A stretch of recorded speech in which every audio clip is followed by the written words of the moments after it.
पाहिजे।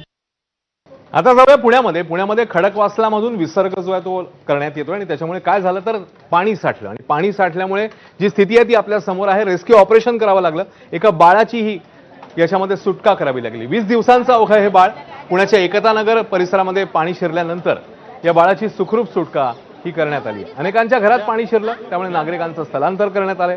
प्रशासनाकडून नागरिकांना सुरक्षितपणे बाहेर काढण्यात आलं आणि त्याच्यातच हे बाळ देखील पाहायला मिळतं। घरात कोणीही पुरुष मंडळी नसल्यामुळे बाळाची आजी आणि आई घरात अडकली होती।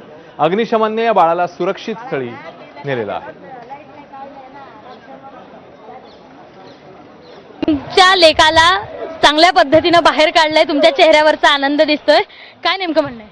काही नाही, टेन्शन आलेलं आता चाललोय व्यवस्थित. आता सुखरूप आहे ते बाळ, आता गेलं ते सुखरूप आहे। हो, आम्ही काही सुखरूपच होतो, फक्त लाईट नाही म्हणून आम्ही चाललोय, आमचं काही नाही त्याचं। हा ते पण तर त्यांच्या माहित चेहऱ्यावरचा नाही. एक 20 दिवसाच्या बाळाला छान पद्धतीने बाहेर काढलंय, काय म्हणणं आहे? 20 दिवसाचं आहे।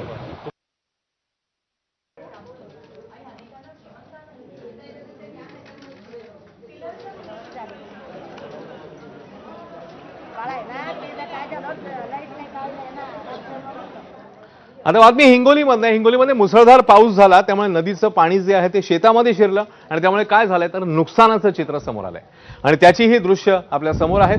नदीकाठची शेकडो शेत जमीन पूर्ण पाण्याखाली गेली। हजारो रुपये खर्च करून पेरणी केलेल्या पिकांचं मोठं नुकसान झालंय। शेतकरी संकटात सापडलाय। सोयाबीन, कापूस, हळद, केळी या पिकांचं मोठ्या प्रमाणात नुकसान झालं। आता काय शेतामध्ये काय आता सोयाबीन होतं काय किती पाणी आहे?